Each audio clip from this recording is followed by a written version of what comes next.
Welcome back to another episode of the Wood Couture Podcast, the incredible India designer series, recording live here at the Andaz Hotel in Aero City, New Delhi.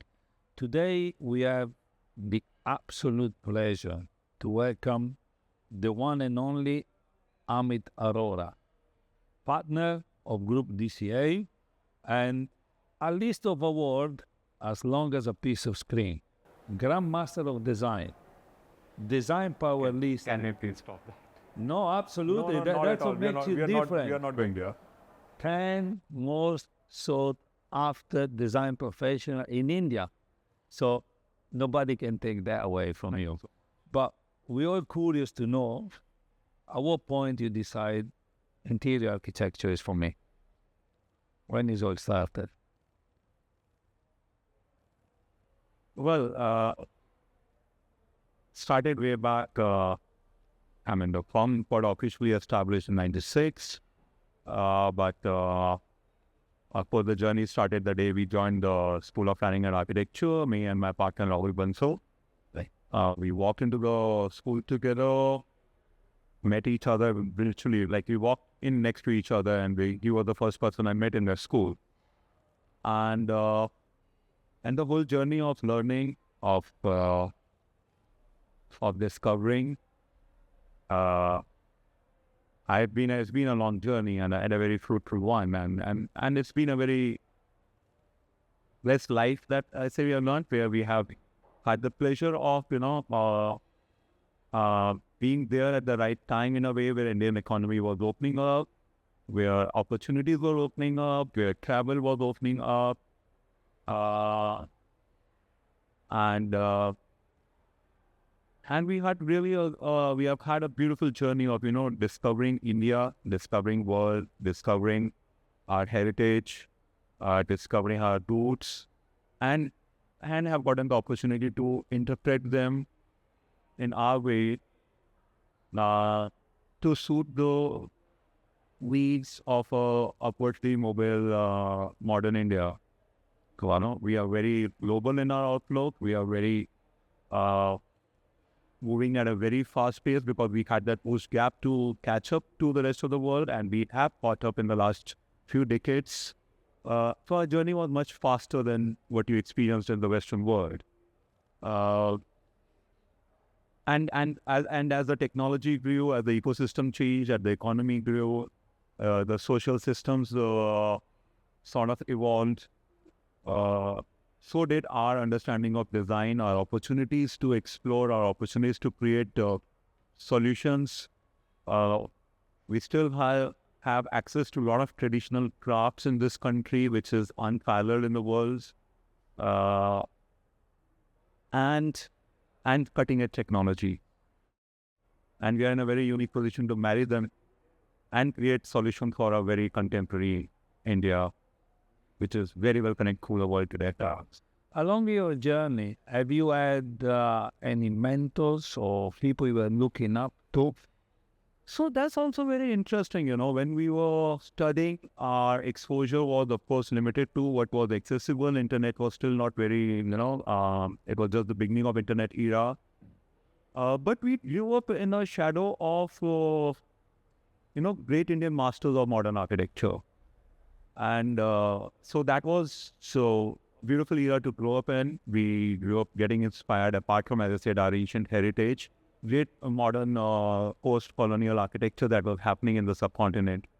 And it was absolutely, within their limited resources, what these masters created, be it Korea, Kanvinde, Doshi, Rewal, Pradeep Singh, what all the beautiful works that got created during those times.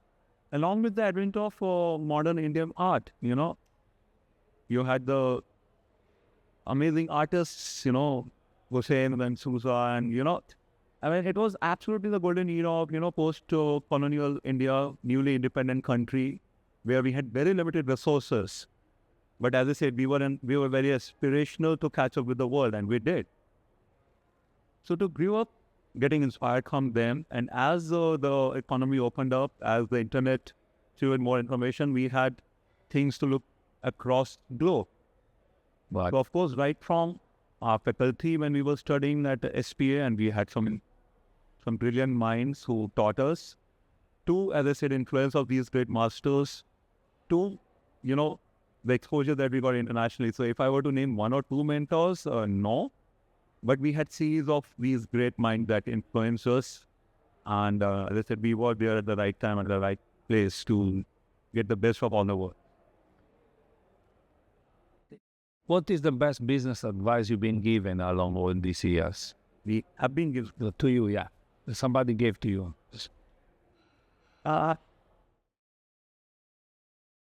Actually, we started business pretty early on our journey.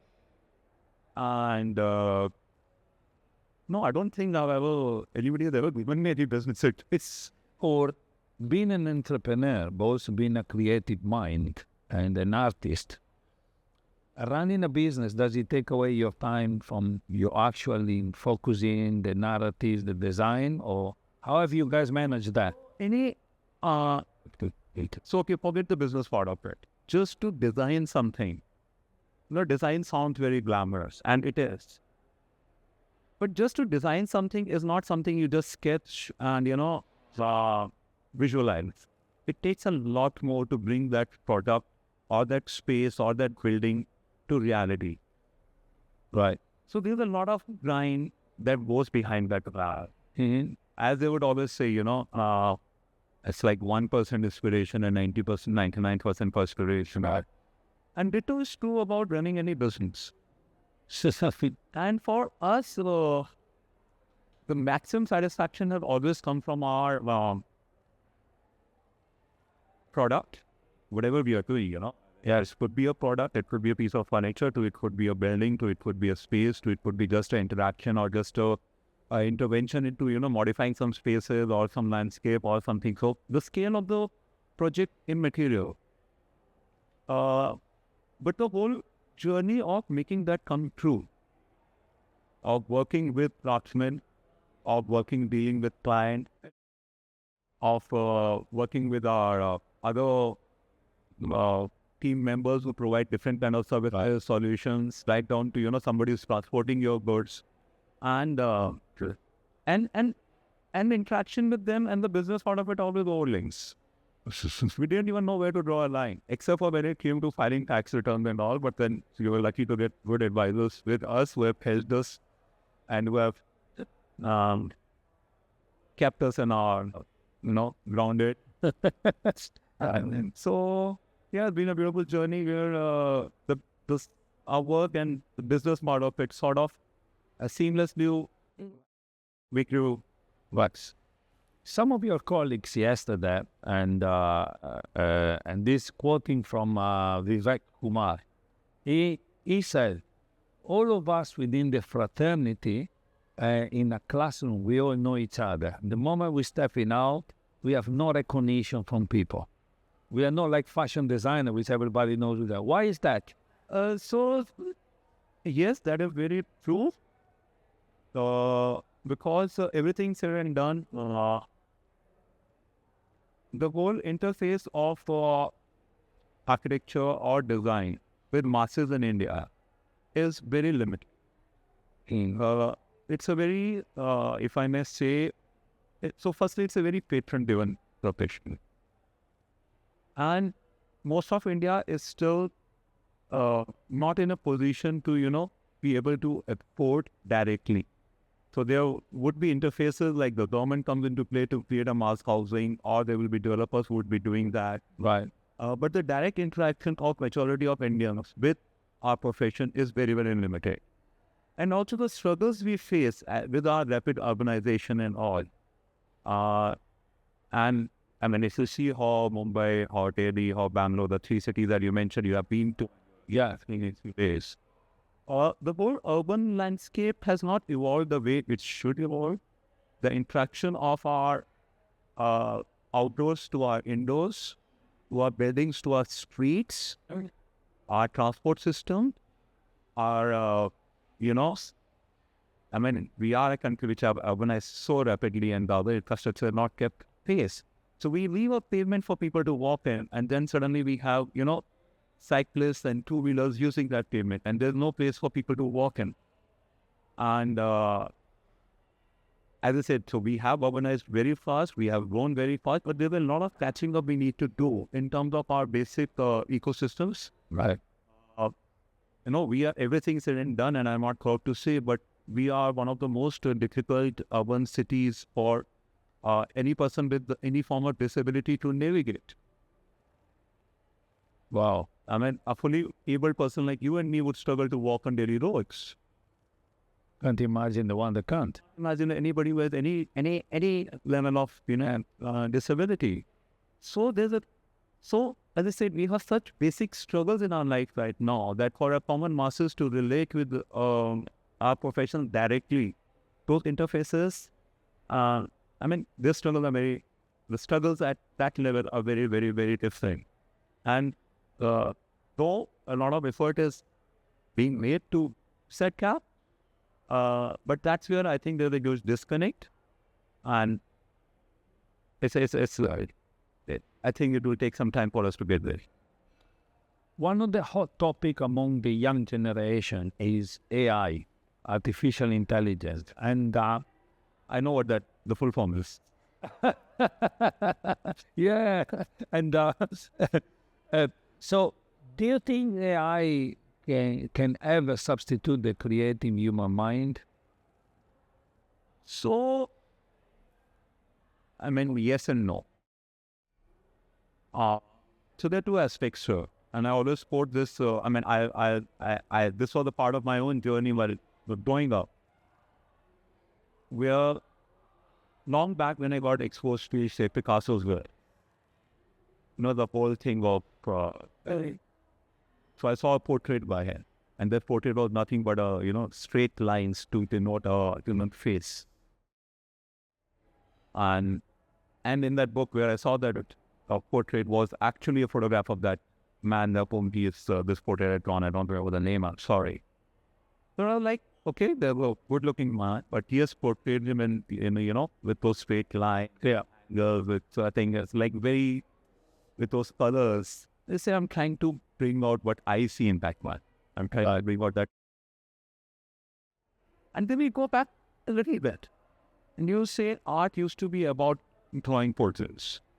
Because before the advent of photography, art was about, depict realism, reality for people who had not seen that. So if somebody has come to India and seen an elephant, would draw an elephant, take it back to Europe and England and, show that this is what an elephant looks like. Mm-hmm. Or this is what buildings in India look like. These are the kind of, trees in India which don't exist in England. That was art. Yes. The minute photography happened, that part of art became written and different kind of art to go. You see the latest portraits of King Charles that having been done. It's still a portrait. It's still there, I think, but it's the interpretation of the artist. So whatever technology will be able to deliver, I think human mind would want to go beyond that. Okay. That's how I foresee. Nobody can foresee for future, but that's how I imagine things to develop. In which form, nobody knows. And the second aspect of it is there are certain things which are superflex, which, in when any profession, when machines take over, systems become more efficient. In productions, in 3D printing, we have seen material wastage being reduced. Wow. Right? Yeah, so believe certain things if they can be done more efficiently. But there is a lot of people, on the other hand, that, for example, talking about Pinterest, they say that's the poison of the interior architecture, but is people take things from Pinterest and they don't sit and think. True, now we have always been inspired by things that exist. Before Pinterest, it was something else. It was photographs from travelogues. It was photographs from magazines. It was photographs from TV. I remember a client once telling me, go and watch that movie, see that space. I liked it. Please interpret that for me. So that has always existed. And that will always exist. They call it visual congestion. Whatever. Do you think there's too many images, too much of everything? Big deal. That's part of our That's part for the course. You can manage it. We will always have, okay. So other day I was reading a story where there's the nuances and the technicalities of music are being reduced. Go back to classical music that, Yeah. which was, say, composed during the Mughal court or during the Indian classical music or the Hindustani or the Carnatic music, the kind of, ragas that were written and then the kind of musical instruments that played, instruments like sarod and sarangi and everything, which are so difficult to play. And today technology is taking over. Right. Or you go back to, say, Beethoven or Mozart or all the Western classical, or you go on even the folk music across globe, go like to the African Afrobeats and all that jazz, from where the whole progression of that whole genre of music, to jazz, to everything. Every music has its roots, its traditions.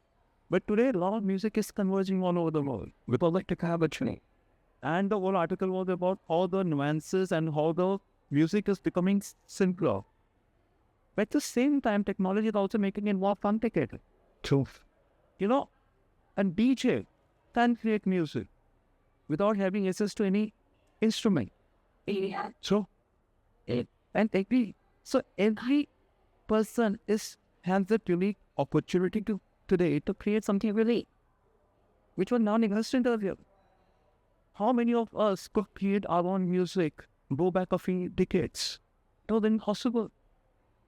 Today we all can. So it's a good, bad, or ugly to each his own. Little about architecture, little about design, little about, I'll say, so certain professions which were like, used to belong to a few people. Right. I mean, photography. Everybody has a photographist. Why? Very true, yes. And everybody can do mixed media today. I can take half for it. I can print it on a large canvas. I can pick up a painter brush. I can pick up metal scrap. I can create an art piece out of it, which was impossible for somebody to do go back a few decades.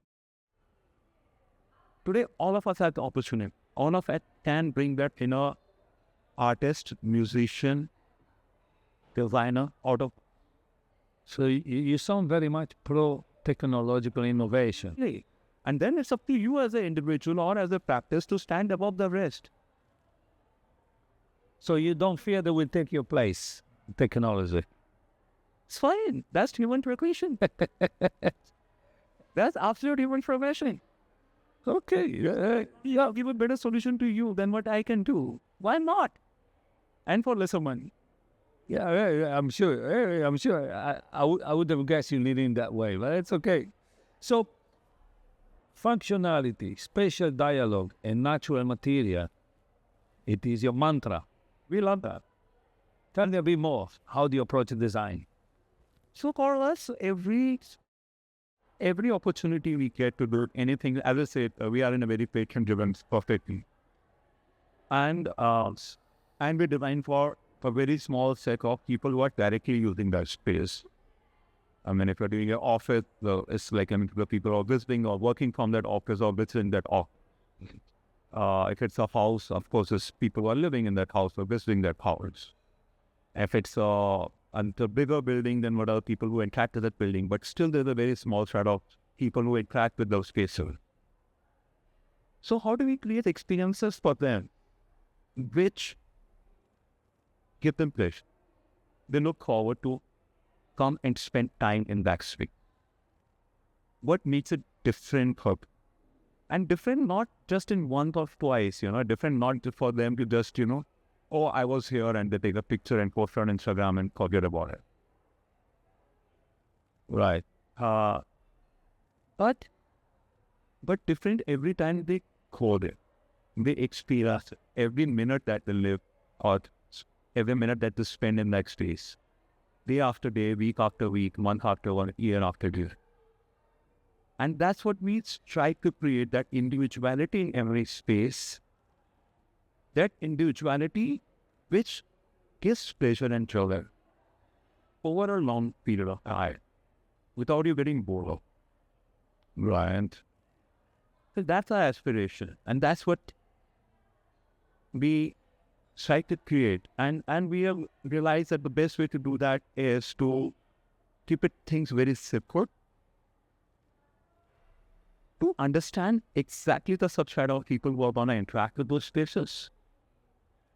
How to make it, elegant, beautiful, enjoyable for them. How to make it grounded in that space.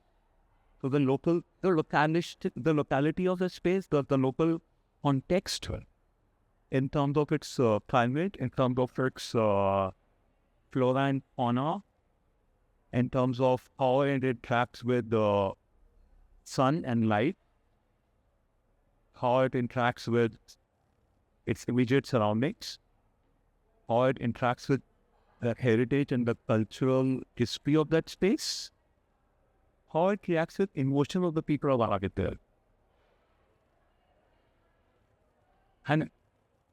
And how can it be a long-term impact? And that's what we strive to do. In a very informal, in a very casual, in a very, if I may use the word, eclectic, unstructured, but there is a method to that enactment. It's not that it's chaotic. It's not chaos. There's a system. Very much. Now, take me through this project, which is, and I'll tell you what, I'll give you one credit that I read about all the 100 designers, but no one have highlighted one particular aspect of a project they've done. And your project that you were talking about, it was the office for Pay 10, the company Pay 10. And you brought up the Vastu layout. No one talked about this. So that's again part of our culture. It's part of sensibilities that clients, they want, they feel comfortable with it. And also, growing up in this ecosystem, we also realize that a lot of principles of Vastu, even if architects want to dismiss that and you don't want to accept that, actually overlay a lot with our geography and our climate. Interesting. So it is so beautiful that if you don't take the Vastu things very literal in some aspect, but if you just try to take an overview of it actually helps you plan buildings much better and respect your climate, plan your geographical conditions. So it's actually, interpretations may become more better. But there is a whole lot of things that make a lot of sense. And at times, we use it the other way also. At times we want to do something, with the client says, no, I don't want it like this. Tell them this works better as per Vastu. It was working better as per the sun moon way. It's working better as per the wind directions. It makes the building more thermally efficient. It makes building more, it saves a lot of energy in running that building. But why is it that the Asians have Feng Shui or the Chinese or the Oriental? You guys have Vastu. You've got a unique competence, a part to embed into the culture, and nobody use it to the benefit. You're the only one that I read every little, they actually mention it. But I don't know why. But it actually makes a lot of climatics. Makes our buildings so much more efficient in terms of resources it consumes. Right. So makes a lot of sense for you. In this interview, they ask you to define the design style of this project. And I like the answer, contemporary Indian. What does it mean? Take me through.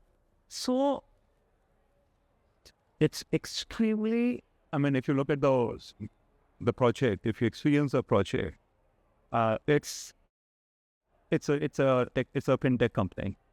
So it's a cutting edge of technology. The people who are working there are, they come from either technology or finance background. Extremely corporate or extremely young, tech savvy. They don't care two boots about, anything else in the world. For them, it's like they're so focused. but they all need that connect. I mean, human beings need that connect to nature, whether you realize that or not. And here is like small glass box in which we were designing this. So we created that solution for that target clientele who's going to use that spaces, but we introduced a lot of greenery into those spaces. And we use technology, we use lighting to, and we program that lighting to mimic sunlight for the growth of those plants. Wow. So we have a huge number of plants within that space where those lights work independent of the work lights, and they just help the plants to maintain their growth. We create a lot of, I say, everything was very early. Everything is very, very thing. We use a lot of soap. Everything was handmade there. Even if the solution was very content, all furniture was handmade. We created some phenomenal. So we use a lot of, so there's one parametric wall there, which becomes the partition, which becomes seating, which becomes the backdrop to the logo. So we use a lot of software to design that wall. But ultimately, the whole thing was, so it was again a mix of technology and craftsmanship. Wow. So we use a lot of art was interpretation of our mythological stories by various tribal artists who created. So we worked with the agency who was doing this project with tribal art to the contemporary solution, just to bring up that whole thing. So we worked with them to get all the art solutions for the whole project. Yeah. So it was a mixture of lot of, so end result is extremely contemporary, extremely technology-driven spaces. As I said, automation, everything that works, but everything was made in India, locally, and a lot of things were very locally sourced and produced. We used terrazzo flooring, we used locally made carpets, we used, so it was a very interesting project from various angles. And we had a very supporting client who, as I said, we need a right patient to give a right solution, and we were lucky to get that. Do you know, are you aware of, since they moved in, or near, whether they're the better performance, not necessarily as a company or people, because of the kind of new change of environment, new experience, rather than a typical corporate office, you create something different? Yes. And that simply results from that we are doing repeated work for them, not only in India, but globally. See that work environment, how different that is from an individual work environment. And that is, and every time I walk into that office, and the compliments I get from people who just moved in, and then they say, oh, he's the person who, designed this office, and they just walk up to me, oh, this is unlike any other place we love, because love, coming here, we look forward to being in this office, and that makes your day. I wanted to ask you, in my 13 years in consultancy, I was always try to find an answer to a question. If we take two hotels next to each other, two hotels next to each other, powerful brands, but one design with the Vastu principle, can we say that this may have a better performance than the other one? So, again, there's certain things, so Vastu principles help design the overall build form. Yeah. So from that perspective, yes. But certain things tend to get interpreted very literally and very narrowly. And that is what we need to aware from. Point one. And point two, I have to understand that the so-called Vastu principles were written for a very different kind of space. There were no hotels like that. Okay. So you have to interpret them judiciously. But in terms of here how architecture and how volume should be treated. Which directions should be left open for sun to penetrate? Which direction should be shut down for, hot winds to be stopped? They work through for this geographical belt through and through across building topology. Right? I'm a great believer, but I never got the answer because I never found two hotels of kind of scenario that it was my belief. I don't have evidence that somebody can be better financially in a different way. I don't know how much familiar you're with what Corbusier did in India. But what he did was, when he was designing Chandigarh, he built a building which was called the Tower of Shadow, where he studied sun movement. And then he made buildings with different kind of maneuvers on its different shapes. He called the ribbon oils, or I don't know how we pronounce it accurately. But basically, there were shading devices to protect the building from harsh summer sun and allow winter sun to occur. Then came an architect called Kinsberger, who was very active in India for a long time, and then also wrote a book on thematic design and that. Until for the longest time, when we were a very energy deficient country, we used to design our modern buildings based on that traditional wisdom and based on the research done by these two gentlemen to make those buildings very shielded from the hot summer sun. Prevent the heat, prevent the hot winds from entering, to make the building naturally without using too much energy, because we did not have energy. We did not have access to air conditioning. Today, we have thrown that out of the window. We make every building which is clad with glass on. But if you were to design a building which did not have glass all around, and you want to make your building scientifically, and today it's much simpler to do. Probably you had to give that whole building and study the sun movement over a few years to get it right. We can do it. The software formulas to do it immediately. We can do it for the room modeling our buildings currently, and we co-design our building, whatever small scale building that we provide in that fashion, and it works beautifully. Wow! So that traditional wisdom was there. They used to do it without wisdom. They took a very simplistic approach: keep your north and east open, let your winter sun come into the south, block your west. That's basic common sense to design and just part of it. That will hold true for every building.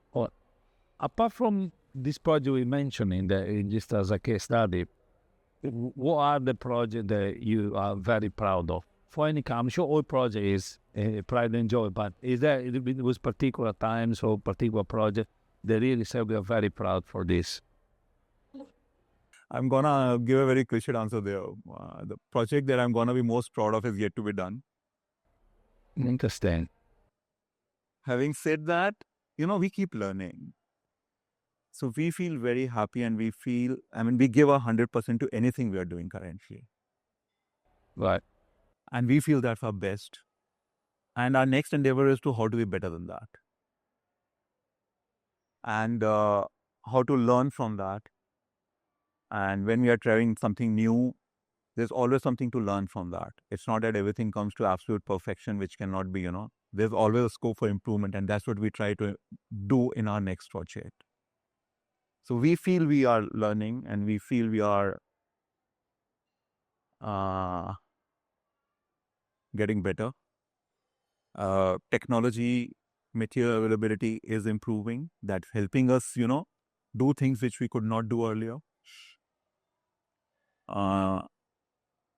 So like at the beginning, we were talking about our earlier our own office and the new office. So earlier office was beautiful, gorgeous, but that was run 10 years back. Now when we redid we moved to a different space.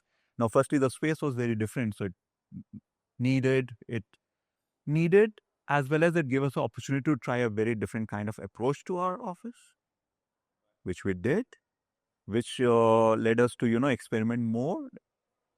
And from a consolidated building, we moved to a very different kind of small little block. So the whole approach we needed to make this spaces very, thermal comfort and energy efficient, and all required very different kind of approaches, for which we required different kind of research, material things, and again exploring traditional crafts to achieve that, which we did. We have been in this space for more than a year now. That has performed beautifully. We have seen all the seasons there. The performance is like amazing. So yeah, it's a continuous learning curve. And Sustainability is a word that I see in a lot of your interviews, but some of your colleagues, or I don't use that word. I try not to use it. I know, but is or sustainable material, I must say, my correction. But some of your colleagues is interesting. They said in the last 5 years, no clients have asked for. Sorry? In the last 5 years, no clients are asking or prioritizing sustainability as part of the design brief. They're not. Why is that? I do. it's my way of life. It's my way of thinking. And if I can make, without sounding pompous about it, so I said I hate the word sustainability. I simply call it sensible. If I can do something sensible, save my embodied resources, in other words, save money in building that project, reduce my operational energy consumption, and basically I'm saving him money in operating that building. Which client would say no? Which client would tell me not to save money for them? But a lot of critics. So sustainability, the so-called word sustainability, for me is nothing more than preservation of resources. To consume less and to consume sensibly. If I'm consuming sensibly, if I'm consuming less, by default, my environmental impact is reducing. Firstly, if you want to be sustainable, we should stop building new buildings. That's the only way to be sustainable. As long as you're building, you're consuming resources. So hence I say architecture can never be sustainable. Only thing we can aspire to do is to reduce the consumption or to mitigate that consumption of resources. As I said, in our new office, we have used each and every piece of furniture, anything that we could move out of our old office, including a lot of trees that we had planted there. We knew those trees are going to get killed. We transplanted them to the new premises, even if the new premises had many big trees already. But we used each and every piece of furniture from there. Lights. Apart from collectibles, that had to be used, that was a given. Glazings. Whatever we could use, we reused. And that's what we do in most of our projects. Whatever can be reused. And the minute anything gets a new setting, new environment, new thing, it looks different, it looks fresh. And also when we are doing a new space, we always try to, keep things as flexible as possible so that they can last a longer duration of time. Not spend too much money and resources on things which are fixed. So let me not spend too much money or too much resources on your flooring. But let me spend that money on your handmade rugs, which you can move around and keep reusing. And the minute you move them around, the feeling of the space changes. Let me not spend that money on paneling on the walls. Let me spend those resources on a artwork, which again can keep moving. Have you ever asked to do value engineering? So in the way you talk, you have a very clear, you're very focused when you design. So I'm very sensible about budgeting and so forth. But a lot of people say, hey, clients always want to value engineer. Of course. Value engineering is nothing but, again, saving resources. To do things a smarter way. And that's part of each and everything. Anything you produce, anything you design, anything you want to execute, you have to do it in the most sensible way. That's value engineering. But sometimes value engineering can be compromising design integrity. Not at all. That's not value engineering. So if a design is not efficient to be built or produced, that's a bad design. I love that. I love that. Design has to be efficient to get. If it's consuming resources more than it should, that's bad design. So value engineering and good design go hand in. They're married to each other. They don't, you cannot just create a design in, in a fantasy land and then try to implement it in a different ecosystem where it's not even possible. That's like, only word I have for that is stupidity. I mean, it's idiotic to even try to do that. Amen. For a manufacturer, this is amen. It's fantastic. You have to be sensible about everything you design. Yes. You have to design as per the resources and technology level to build it. But let me ask you this. In one of your interview, talking about furniture, you say they need to be damn comfortable and durable. Absolutely. Would you want to sit on an uncomfortable chair, or would you want to throw away a piece of furniture after a short while of usage? They both, I mean, that's a basic, right? But that means there is a problem out there in the market or in the industry, let's call it. Because if you make the exclamation, means what sometimes you find is not comfortable and is not durable. Which is where it's again, why would you even make something which is not, that's a basic given now. What's the basic furniture of definition? Definition of furniture. By definition, it needs to be comfortable. By definition, it needs to be durable. It's like my food should nourish me and should taste good. Everybody go to McDonald's. At least it tastes good. Very true. It serves a purpose somehow. It nourishes my soul. Yeah, very well. Not your health. Good after having it, that itself is nourishment. Very true, yeah. If my taste buds are fired, if my addiction is fired, if I feel good after having a meal, doctor may say it's not nourishing, but if it makes me feel good, that's nourishment. So, nourishment does not mean I have to have a bad tasting, bland food. That's not nourishing. I have to feel happy about what I'm eating. And trust me, I cannot eat McDonald's day after day after day. Yeah. Gone are the days when we used to live in a very primitive societies where, you would eat the same thing day after day because there was no option. And then also you would want to, change. And you would change because someday you will catch something, the other day you will gather something else. Someday it will, So there would always be variety in what we are eating. So we cannot eat McDonald's every day. So there's always a balance in what we need to do. But we do need McDonald's once in a while to nourish some comfort. We need that comfort food. Yes. We need that indulgence. That's very important. Very true. Coming to the end, and why are Indian designers incredible? As I said earlier, we are in that unique position of the ecosystem where we are so well connected to our heritage and our past, our crafts, our diversity within our ecosystems. So many things to offer.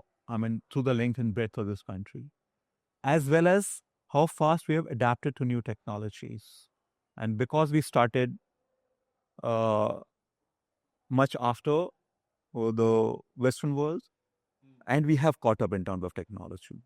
So our journey has been so much faster. So the whole adaptation of the two things has led to some great things happening here. So the whole diversity, the whole heritage, the whole technology, we have youth on our side, we have a very young population, which is very, very experimental. And I say it's not only about design and architecture as we see, but it's about, music, art, so many other aspects, food. Look at how the food industry has evolved in this country. It's so amazing. Very much. So, final question. If I put a giant white canvas on top of the Burj Khalifa, what message would you write on that so everybody can see it?